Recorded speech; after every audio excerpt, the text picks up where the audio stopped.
ના ના કંઈ વાંધો નથી. આમાં એવું છે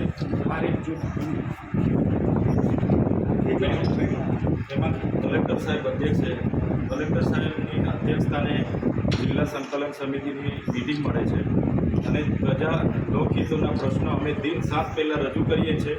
જેની માહિતી આપવાની હોય છે, જેની ચર્ચા કરવાની હોય છે, ત્યારે અમને જિલ્લા સંકલન સમિતિ અને ફરિયાદ નિવારણ સમિતિમાં અમને અમારા પ્રશ્નોના યોગ્ય જવાબો નથી મળતા.